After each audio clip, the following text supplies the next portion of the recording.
We've got the Mini Cooper S Convertible in sparkling copper gray. Did you say Mini Cooper ass? No, I said S. Put it in S. Or subscribe. That's right. Oh yeah, sounds good. The nice thing is you can actually hear the engine with the roof down from the back, which is kind of fun. Yeah. All right, so we're in the Cooper S. What's under the hood of this one? A 2-liter turbocharged 4-cylinder with a 7-speed dual-clutch transmission, 201 horsepower and 221 pound-feet of torque. This is a front-wheel drive model, and the manual is gone for 2025. So this is the S. There's the regular Cooper with 161 horsepower, 184 pound-feet of torque. The John Cooper Works has 228 horsepower, 280 pound-feet of torque. For this video, we're focusing on this car, the Cooper S. And the no manual transmission, we'll touch on that a little later in Questions, Coffee, and Cars. You ready to get into the standard features? Yeah. Let's get into them. Ready. The Mini has a 9.4-inch OLED touchscreen, Mini Operating System 9, wireless Apple Carplay and Android Auto, a wireless charger, a head-up display, Mini Hi-Fi sound system, leatherette and cloth seats, heated front seats, and comfort access. In the US, a heated steering wheel is also standard. So the Mini family is being updated for 2025. We drove the Countryman, we drove the John Cooper Works. That one's good. And then they said, "You want the convertible?" And we said, "Oh, please, no, we don't want it." Of course we want it. I mean, come on a beautiful summer day, you just add the convertible element to the Cooper S, and I think that's going to be a theme in this video. And it's so fun. It's engaging. It's a blast to drive. We've got the available adaptive suspension, but boy, it's still pretty choppy. I don't think that people are buying the Mini for a smooth ride. They want something that is super fun. So anybody that's driven an old convertible, they have what's called cowl shake because there is no roof and there's no structural support with the roof missing. The whole body would flex when you go over bumps. This thing is like it's hammered out of one ingot of steel. It's so rigid and the suspension is so firm. It's amazing how technology has advanced so much where you don't even get any of that anymore. Nope. The steering feels so good on this model. It's a little bit heavier, very precise. Braking is excellent. And then of course you've got all of your experience modes, go-kart mode being the most fun, and then it all lights up. They've got ambient lighting connected to all of those experiences. I think the experiences are lame. Like just give me a normal Sport Plus. That worked for 40 years. Why can't we just continue with that? I think they're fun. I'm happy that Mini went with experiences. All right, I'll give you an example. What does core mean? I don't know exactly what it means, but well, green is self-explanatory. We know what green is. Personal is, and vivid. I mean, like, the go-kart one is self-explanatory because that makes it the most fun to drive. Yes. But the other ones, I find it kind of lame. Just give me Sport and Sport Plus. I like it. Anyway, Andrea, would you spend the extra for, I got to get it back. Core is what I like. I think Core is kind of like... It's probably the normal mode, comfortable mode. What's wrong with normal? Okay, so would you spend the extra to get the John Cooper Works over this S? Because there's Cooper S, John Cooper Works. I think this is the sweet spot. Yeah, this is the sweet spot. It's got enough power. It's got enough torque, 221 pound-feet of torque for a small car. I just wouldn't pay the extra for the John Cooper Works. Did we like it when we drove it? Oh yeah, of course we did. But I don't think it's necessary. I would just keep the price down and just enjoy the Cooper S. Because it's an expensive car, right? So you think it's not a luxury car, but it's a prestige car for sure. It's like you're buying a Mini convertible. It is not like a Chevrolet convertible. They don't even make one anymore. But you know what I mean? Like, it's not a mainline. It's mainline plus. Yeah. It is made by BMW. Well, I was going to say, it has the engaging drive that people want. Instead of buying a BMW, they get something unique with a Mini. But that's the whole thing. Some people don't even know that BMW owns Mini. I know. So they excel at handling over a BMW. They certainly have for decades at Mini. So you put the two together and it's just going perfectly. Do you need your hat? I don't know. Maybe I could put it on. I have it here just in case. We're going to put the roof up later. That's probably better. That's better for me. Okay, so Andrea, let's get this very precise now. What do we need to put it in? Wow. Got to put it in S for subscribe. And if you can hit that notification bell, you'll be notified when all of our reviews drop, and then you can watch them. And we do this, the Couple Car Review, twice a week. The first one drops on Wednesday. We put another one out on Saturday. I just got a call from head office. Yes. You really? That's good news. Awesome. What's the good news, Zach? Well, they have said that they're extending the summer sale on subscriptions. Oh. So that means you can subscribe for absolutely free. Fabulous. Make sure you subscribe. Okay, so we're going. Should we kick it? I think we should put it in okay, I'll put it in go-kart mode. Okay, go-kart. And here we go.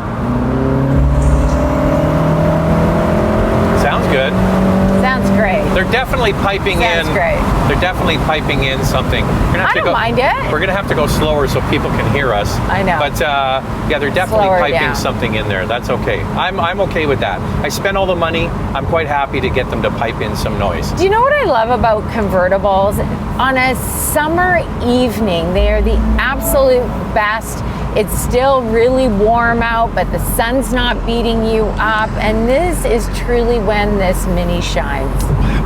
I put extra glue on the toupee this morning, so I'm actually fine. Smart idea, Zach. Smart idea. Okay, so Mini has redone the lineup from the Countryman to the 4-door, this 2-door convertible, and I think that the small 2-door is the best looking. It's the most traditional. It looks most like just a regular Mini. I think it's cute as a button. I like this gray. Some people are tired of gray. I get it, but I think it's kind of a nice, rich looking gray.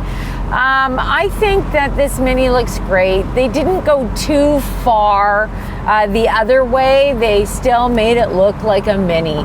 This has 4.9 inches of ground clearance and comes standard with LED headlamps with cornering function. You get standard 18-inch wheels and non-run flat tires. Now in the US, 17-inch wheels are actually standard. You can make this Mini your own. I mean, choose a fun exterior color option. You can get white or black mirror caps and a silver or black grille. Okay, one thing I want to point out is with the roof down, it kind of has this little bustle at the back.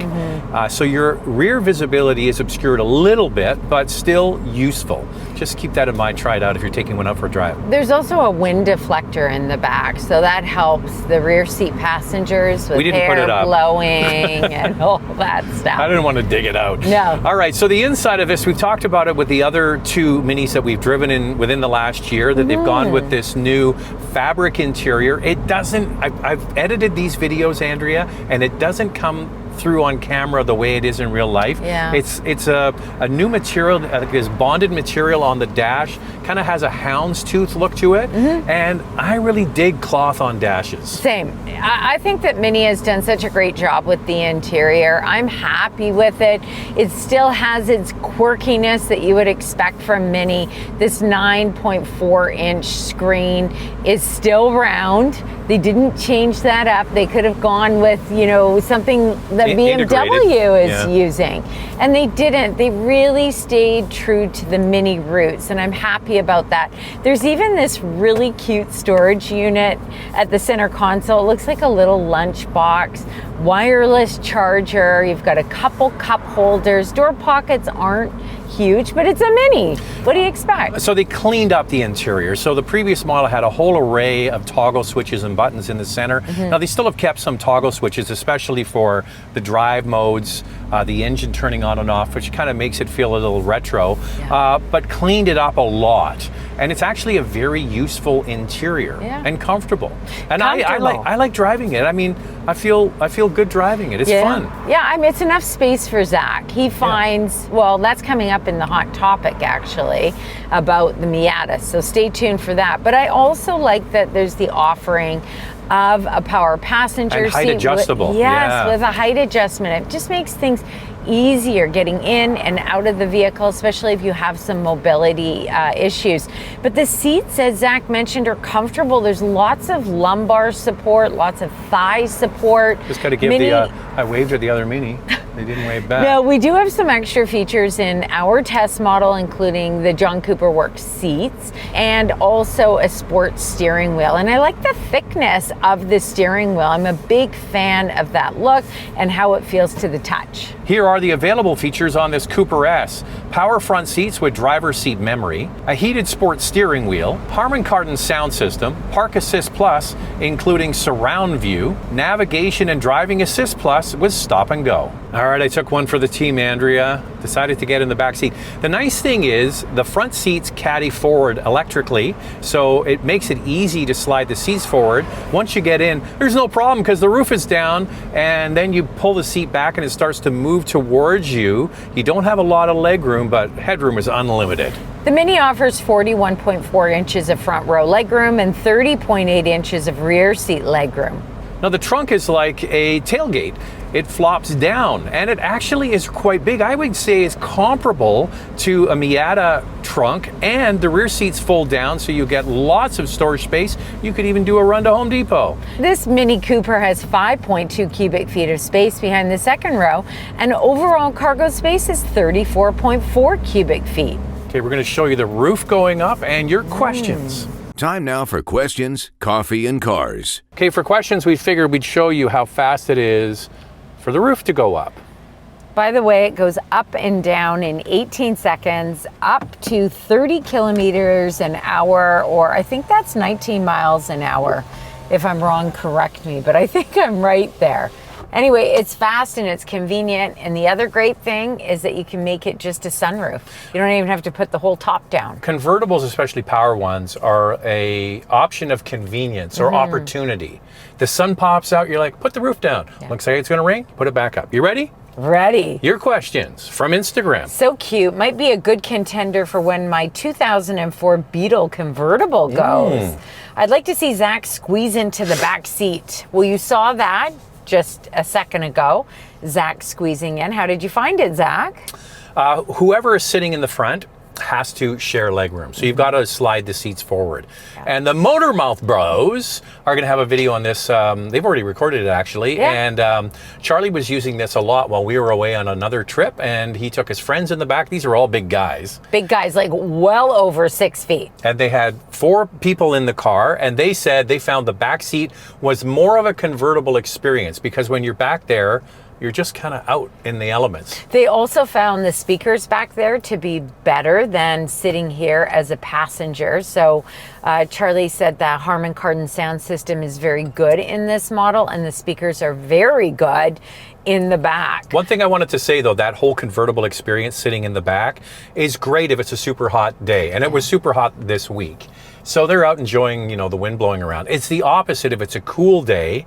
There's no warmth back there. At least up here, you've got the heated seats and you can actually blow some heat on yourself. Charlie also said since he had to share the rear seat with his tall friends, he didn't find that the experience was all that comfortable in the front for him.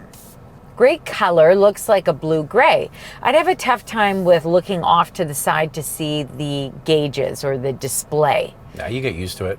Plus, there is a head-up display. We've just put it down because I actually don't love the head-up display that's offered in this Mini, but I find it easy. It's amazing whatever the screen technology is that they're using for this. It's so bright and it has no glare, and even when it's a beautiful sunny day and the roof is down, you can read everything. And okay, so I'm driving, there's the lens of the camera, there's the speedo.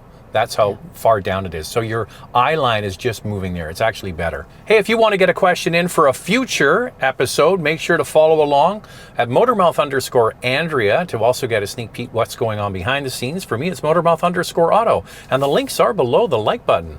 Looks like such a fun car to drive. Just too bad it doesn't come in a manual. Does Mini have any of their models with a manual anymore? Nope, they're all gone. And this is my #1 gripe about this car. So you got rid of the manual, which was actually disproportionately high number of people bought the manual who bought Mini. and then you didn't replace it with paddle shifters. I know. So you're relying on the functionality of the automatic and the programming without being able to override it with paddle shifters. Yeah, it was an odd decision not to add paddle shifters. I think that is the biggest complaint I have about this Mini, is that there's no manual transmission offering, and you've got a Miata, the MX-5, which still has the manual, and it just is a completely different driving experience. Mustang with the base engine also got rid of the Got manual. rid of it. You've got to get the GT. And now it's time for our hot topic. What's this one, Andrea? How does your Ruby compare to the Mini? The reality is, Andrea, this is more expensive, especially the Cooper S than a Miata. But you get more space. It's a much bigger car than a Miata. Rear seats, fold down back seat, as we showed you earlier. So if you're using it for functionality, this is going to win hands down. But what is this missing? A manual transmission, which is what our Ruby has. I don't think that the Miata works for everybody. If you're a super tall person, you don't fit very well in a Miata. I'm 5'7". It is the perfect vehicle for me. Would I choose this or would I choose Ruby? I would choose Ruby, hands down. Yeah, but there's a story for each. I mean, the Miata or the MX-5 is actually really good value, yeah. Right? This is a premium, as I mentioned earlier. Is it luxury? No, but it certainly is a premium brand. But in the end, both are super fun to drive. Both are very engaging. And if you need more space and that versatility, then I just think that the Mini Cooper S is the way to go. Especially if you had little kids. Little kids would love to sit they back would love sitting back there. You could go out as a family. Well, we touched on the price, so let's get into that and everything else in our vital stats. Let's start with pricing. We'll do Canada first and then move on to the US. The Cooper starts at just under $47,000 Canadian. The Cooper S, just under $51,000. In the US, the base Cooper is $34,500, and the Cooper S, just under $38,000. Here's the fuel economy for this Cooper S. It's 8.9 liters per 100 kilometers city, 6.6 on the highway. That's 26 miles per gallon in the city, but 36 on the highway. The warranty is 4 years, 80,000 kilometers or 50,000 miles. Complimentary scheduled maintenance is covered for 3 years or 40,000 kilometers in Canada, 36,000 miles in the United States. Lightning round, two things we'd like to see improved. Love how fun the Mini is. They didn't screw up the design. Bring back the manual transmission. Just, people would love it as an option. Well, it's not coming back, Andrea, so if you're going to get rid of the manual, like put paddle shifters. Okay. I mean to go from one extreme to the other with nothing in the middle, it makes no sense to me. So there it is, it's the Cooper S Convertible. What do you guys think of that? Thanks for watching, and if you like what you see, subscribe. We'll see you next time.